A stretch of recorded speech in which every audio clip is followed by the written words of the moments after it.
রবিবার মানেই বাঙালিদের কাছে মাছের ঝোল বা মাংসের ঝোল।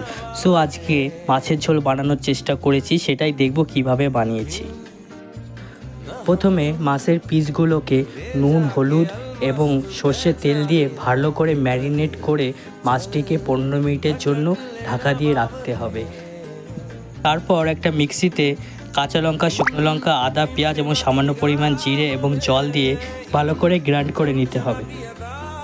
কড়াইতে তেল দিয়ে মাছগুলোকে এক এক করে সব ভালো করে ভেজে নিতে হবে। একটু লাল লাল করেই ভেজে নিতে হবে, যাতে ভেতরে কাঁচা ভাবটা না থাকে। সেই তেলের মধ্যে আলুগুলোকে ভালো করে ভেজে নিতে হবে। দেখতে হবে যাতে আলুগুলো 50% মতো সিদ্ধ হয়ে যায়।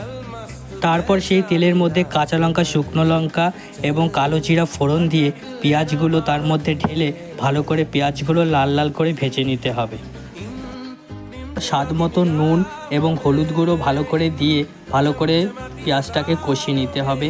তারপরে যে পেস্টটা বানিয়েছিলাম সেই পেস্টটা তার মধ্যে দিয়ে দেবো এবং সামান্য পরিমাণ কাশ্মীরি লঙ্কার গুঁড়ো দিয়ে ভালো করে সেটাকে মিক্স করে নেব। মশলা যখন তেল ছেড়ে দেবে তখন একে একে আলুগুলো মশলার মধ্যে দিয়ে ভালো করে মিশিয়ে নেব।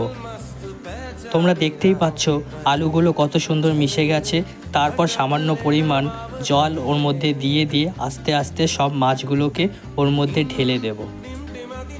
ঢেলে দেওয়ার পর হালকা করে একটু নাড়িয়ে নিতে হবে, যাতে গ্রেভিগুলো ঠিকঠাক করে মাছের সাথে মিশে যায়, এবং একটু কস্তুরি মেথি দিয়ে ভালো করে নেড়ে নেব। দেখতেই পাচ্ছ যে কত সুন্দর দেখতে লাগছে এবং খেতেও খুব সুন্দর হয়ে